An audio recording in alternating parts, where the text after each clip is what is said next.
coffee is for leaders. Meme coins, there's the good and the bad with them. And there are the crypto advocates that view meme coins as obviously the scum of the market, basically nothing, no fundamentals, no value. They're catastrophic because users that enter the market to acquire a meme coin, they're either going to lose all their money and never come back to the market again, or they're going to make a quick 10x or whatever it might be, and then they're going to spend the rest of their career or lifetime in crypto searching for that next outsized performance, which is just not realistic.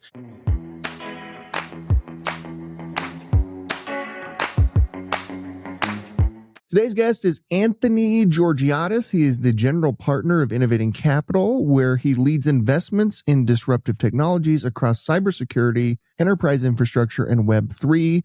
He has a background in finance, management, computer science from the University of Pennsylvania's Wharton and engineering schools. Wharton's a very prominent school, man. Well done. And he also worked at First Round Capital and a number of other things, which we'll get into. But Anthony, thank you so much for joining the show. Yeah, happy to be here.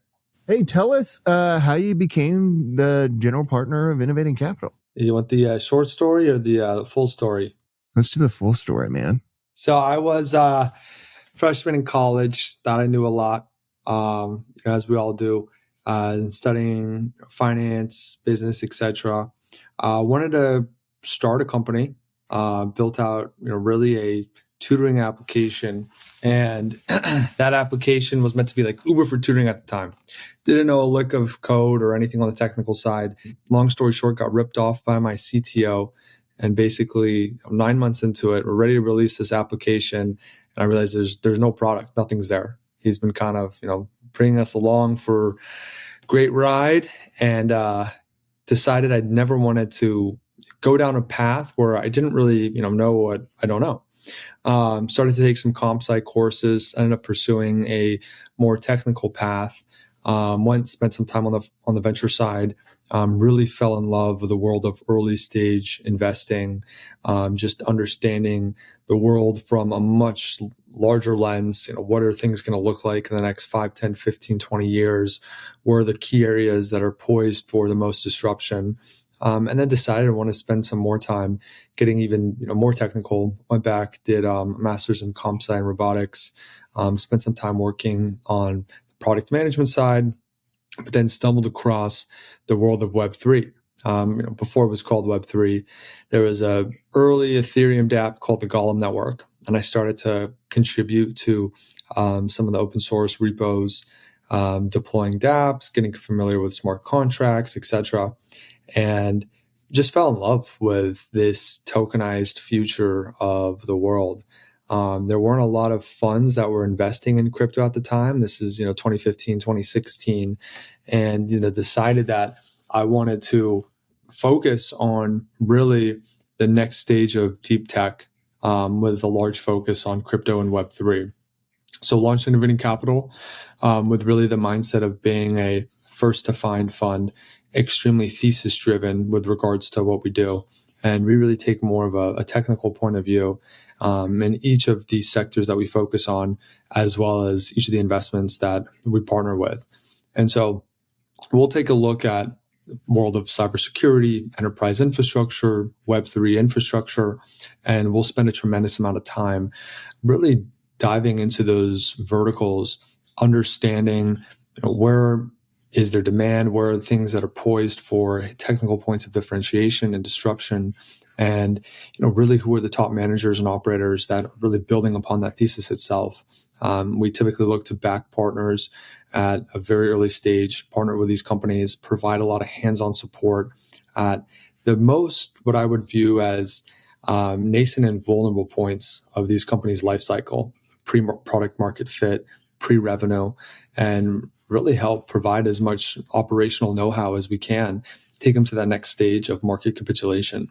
Give us a sense for the state of Web3 right now, because you've been through it from the beginning when no one was paying attention to it, to like the boom, which is probably like early COVID days, right? And now here we are in 2025, and I'm actually not entirely sure what the state of Web3 is right now. It'd be interesting to hear it from you. It is confusing. That is for sure. It's if you had asked me 5, 6, 10 years ago, even what I thought the world of Web3 would look like when there is institutional adoption, when there are ETFs, when there's talks of a strategic reserve actually happening, I would have thought there'd be much more clarity in the market. And I thought the market would have been much more well-defined across protocols, scaling solutions, whatever it might be. We have a very clear-cut view of what we think the multi-chain future looks like. We're very far from that now. And where I see a lot of interest and activity today, it almost feels like we've taken a few steps back, whether that's meme coins, whether that's a lot of speculation on leveraged assets, derivatives, whatever it might be. And there's a bit of a disconnect from where the fundamental value lies. And so the current state of the market is certainly confusing. There are obviously a lot of projects and protocols that are continuing to develop and make tremendous innovation, building both vertically and horizontally in terms of multi-chain interoperability, scaling, onboarding the next 100 million users to the Web3 ecosystem. But the focus has largely been around liquidity and finding the next outsized market return. And so I think there's a bit of disconnect with regards to where the focus should be and where it actually is. And I think that we've potentially, gone a little too quick with regards to some of the legislative measures that have, put the magnifying glass on the wrong side of the market, if that makes sense. Yeah, for sure. It's really, what the hell is going on with meme coins? I don't get it. And it seems like there's a new one like every 3 weeks, and they're quite successful for, a few people, and they're quite devastating for a lot of people. How is that even a thing? Pre-mine, really, right? So meme coins, there's the good and the bad with them. And there are the crypto advocates that view meme coins as obviously the scum of the market, basically nothing, no fundamentals, no value. They're catastrophic because users that enter the market to acquire a meme coin, they're either going to lose all their money and never come back to the market again, or they're going to make a quick 10x or whatever it might be, and then they're going to spend the rest of their career or lifetime in crypto searching for that next outsized performance, which is just not realistic. They say that obviously the most patient investors or the best investors are the most patient investors, the ones that can sit 5, 6, 7 years and wait for things to happen, which is somewhat of a dichotomy if you look at meme coin investors overall. On the flip side of that, there is the side of the crypto camp that views meme coins as being fundamental to the longevity of crypto. Not necessarily with regards to irrational exuberance or speculation, but the fact that it's a very easy and tangible way to onboard users to an asset class or a market that is otherwise extremely challenging and complicated. And irrespective if they enter the market getting rugged or finding the next gem, it doesn't matter because we've captured that customer and they may or may not go down the rabbit hole, and there's a greater than zero probability that they will become a lifetime user of crypto. Where I stand, I'd say I'm probably a little bit more in the latter camp with regards to meme coins. Personally, I don't speculate or trade on meme coins, nor does the firm. But I don't necessarily have an issue with them. And they're no worse than ICOs were, right? At least with meme coins, you know what you get, and they're marketing and advertising that, and it's a buyer beware symbol. The one thing that obviously gets me a little nervous has been some of the predominant players that have come out recently. Obviously whether that's POTUS or whoever it might be, pushing out their own meme coins and leveraging their really existing credibility to potentially entice certain users into the market. And I think that could potentially be detrimental, especially if it lends credibility to the next wave of celebrities or entertainers doing it as well. users need to understand that this is an asset class that is, meme coins particularly are likely zero sum or potentially negative sum if you consider fees and opportunity cost of fundamental assets. And it's entirely speculative. Yeah. The Trump coin was wild. It's wild he did it like the day before he went into office too. That whole thing was wild. Tell us about like some of your big wins, the innovating capital. Like, you were doing this, like you mentioned before, like when not a lot of VC funds were doing this. So you must have, had a couple of good swings there. Yeah, we definitely did. Solana was definitely one of our earliest plays. I reached out to those guys. We ended up basically, taking the majority of our position, via a secondary sale years and years ago. And this is one that kind of goes back to the kind of technical thesis that we employ. We were spending a lot of time looking at VDFs, verifiable delay functions, as a new type of cryptographic scheme that could really, in the world of Web3 or cybersecurity or traditional Web2 infrastructure, solve upon a lot of problems, namely with regards to crypto in the context of DEXs, limiting or eliminating a lot of the issues with front running, spam risks, execution risks, etc. And then in the world of generalized L1s, solving upon a lot of this scalability challenges, particularly for financial applications, which is a huge crux in terms of the underlying primitive of Solana where it stands today. So we came across that team just with regards to the technical approach they were taking.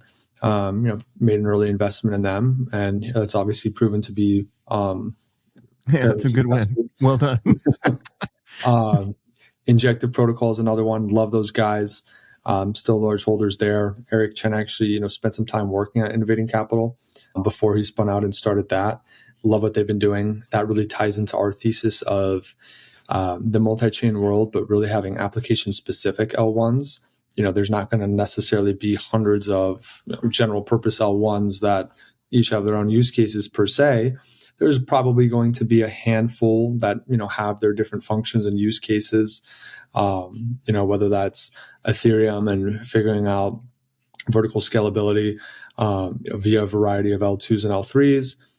Whether that's Solana, who has effectively solved that it doesn't have necessarily those vertical scaling needs, but interchain solutions are definitely practical.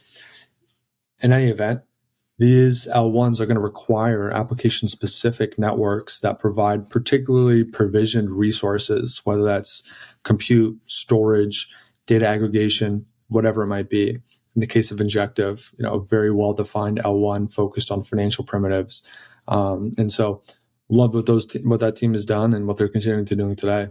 What do you think of XRP? Just out of curiosity, I'm not sure if you invested in them or not, but that's an interesting one that is, obviously seeing a lot of momentum over the past couple months. Yeah, so it's funny. I was on I think Yahoo News or something like that a few weeks ago, and was talking through XRP, and I think it got reposted as me predicting it's going to zero, which by no means did I say that would be the case, but definitely got a little bit more publicity with regards to the XRP army, with regards to what I was saying that I think was taken out of context.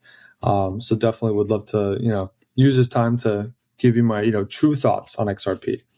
XRP itself, I view it as no different than a variety of L1s out there that have come to market, many of which we've invested in directly, that have potentially had a disequilibrium with regards to token supply and tokenomics, a certain level of pre-mines, etc. But I do view as XRP having particular number of inherent flaws that I don't think people have fully rationalized, whether that's token supply concentration, whether that's chain sovereignty, etc. The biggest issue I see with XRP, and it's really important, especially with where it's moving into the market. And I actually view this, potential weakness as XRP as, honestly, one of the potential downfalls of the cryptocurrency over time that I think that, users should be mindful of, is really the ledger's current node governance mechanics, which allow for it to be really captured overnight. And they talk about it being a strategic reserve. And I think, honestly, from POTUS's perspective, it's likely a requisite for them using it as a strategic reserve. So happy to kind of talk through what I mean there, really. But XRP operates on a decentralized ledger, XRPL, but it's far from it. It uses a unique consensus, RPCA, which relies on a pre-approved list of validators, the unique node list.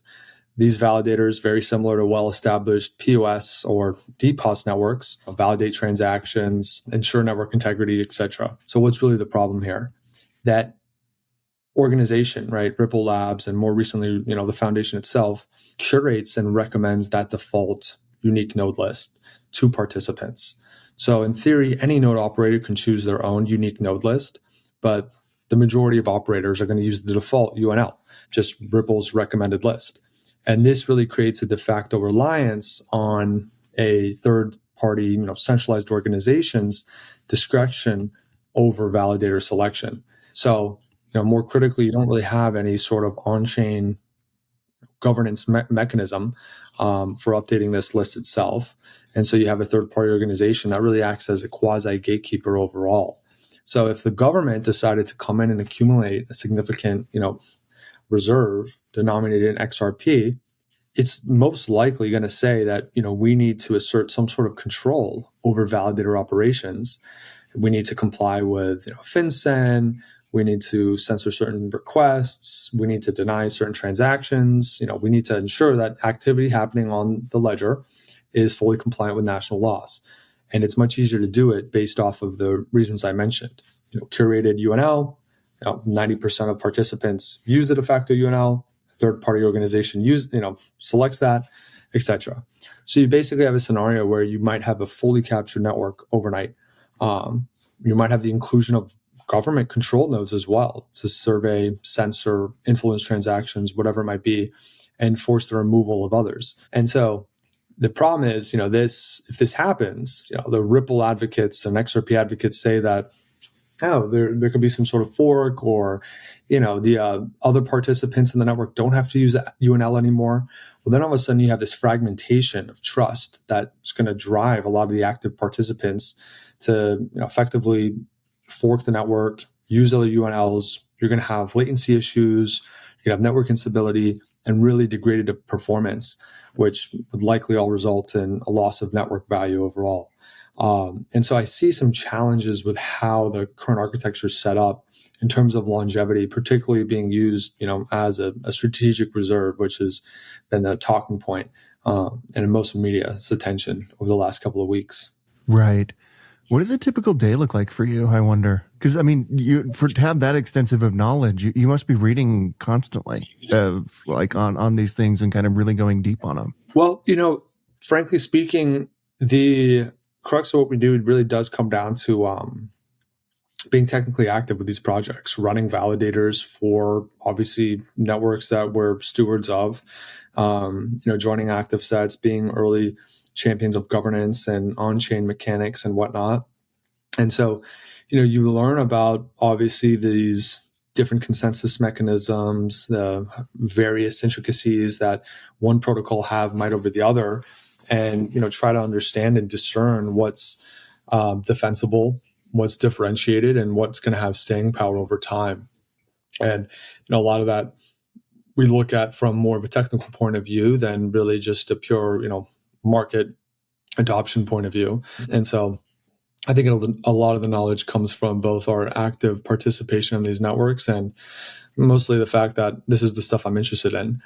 We don't do a lot of, we don't invest in dApps. We don't invest in L3s. We're really focused on the protocol level and infrastructure level of Web3. What do you think of AI and how it's disrupting Web3? And obviously nobody else knows the answer to that question, but of this question in particular, which is, what does our future look like given this technology that's taking over the world? How does Web3's future look like, or how does Web3 AI? Particularly, and then probably just generally as well? I'd love, but yeah, obviously, as you know, there was a period where every startup was a Web3 startup, right? And then almost immediately every startup was an AI startup, right? And so there's some overlap in these two things.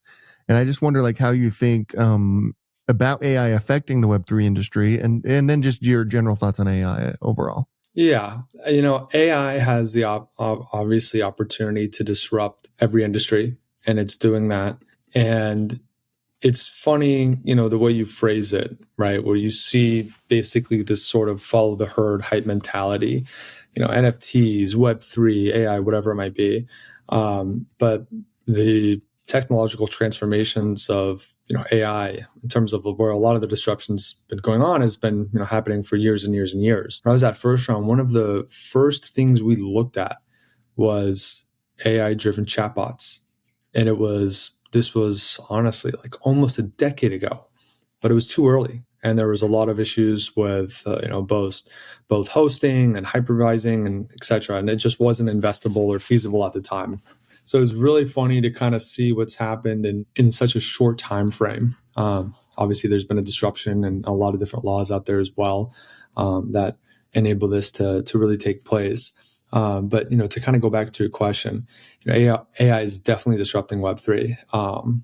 It's enhancing it more than anything, whether that's efficiency, whether that's security, whether that's usability, whether that's AI to deploy a trillion different meme smart contracts every day, right, and making it much easier to launch your own token. Whether that's being used to optimize smart contract sequencing, making them faster, detecting vulnerabilities, optimizing code execution, whether that's for AI-driven audits, real-time monitoring, reducing the risk of exploits or hacks and DeFi, preventing obviously certain points of liquidation. And then you have obviously, certain of the agentic type networks overall, one of which we're very active with, which really uses an agentic network for autonomous modules. And so whether that's, effectively having kind of LLM hosting that occurs on chain or whatever it might be. So all these things are super exciting. And there's no doubt that AI is fundamentally reshaping Web3 overall by making it more scalable, by making it more secure, and by making it more user-friendly. And it's accelerating the trajectory of adoption more than anything. And that is the biggest takeaway to me, that AI is an enabler, and it's not something that's like a massive disruptor per se that's going to eliminate a ton of jobs. And, granted, it can do that, and it has done that, and will continue to do that. But in doing so, it's making things more efficient, and it's opening the doors of new possibilities overall, and setting the stage for really what we view as a more autonomous and efficient digital economy. Yeah. What do you look for in a founder, a leader, an entrepreneur? Like, what are some leadership traits that you've noticed over the years as really valuable for those who are starting these types of companies? Every founder has different styles, different traits, different qualities, different things that make them successful, make them work. But I'd say that the recurring pattern in terms of repeatability, if I look at successful founders that have done it time and time again, it's the founders who know what they don't know and are not necessarily stubborn or naive enough to ask the right questions and put themselves in a point of vulnerability where they admit that they don't know the answers to certain things and they seek out that advice. And then simultaneously, it's those ones that know exactly how and when to delegate and put full trust into who they delegate those tasks to. Because, again, the ones that have failed a lot of times are the ones that think that they can do it all themselves and that, they're smarter than everyone else in the room. And that's extremely dangerous. And so it's interesting to see those traits and, the symbiotic relationship with them, particularly when you have repeat highly successful founders that have taken a much more humbled approach to their next startup, and it's been the most successful. I think the media draws a lot of adverse attention on people like Elon Musk, for example, and granted, some of the stuff he's been doing has been quasi questionable of late from a government perspective. But if you look at him as a founder and a leader at these organizations, I know people who've worked for SpaceX, Tesla, whatever it might be.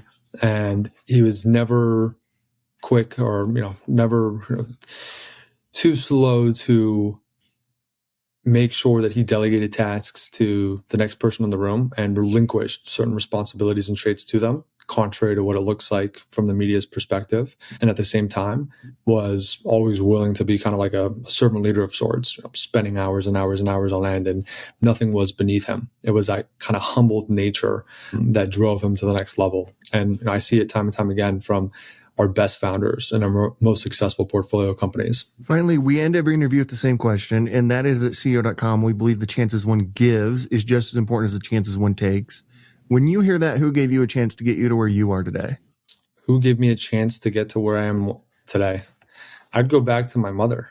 Absolutely. I was in high school, or not even high school, middle school, and I was reading about Warren Buffett, and he wanted to super successful, donated all these charities, and my mom made a comment: if you want to be like him, you got to go to Ivy League school and do this and that. And irrespective of whether or not that was true, I told her that's what I wanted to do. And for the next 4 or 5 years, she basically helped manage and organize my life.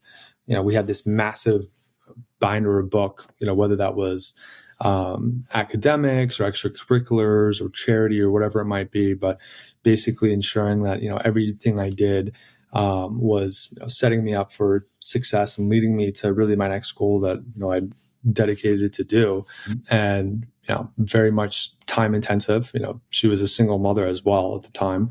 Parents were divorced, so it was a lot of time and effort that she put into investing in me. And I definitely look back and think on that as being a pinnacle point of turning my current career or trajectory into what it is today. That's incredible. That's a fantastic answer. I can't think of a better answer. Thank you, Anthony, so much for coming on the show. It means a lot to have you. Let's have you back on again as things progress here, particularly like in this interesting market. But what an honor to have you. Thanks for stopping by. Awesome. Thanks, man.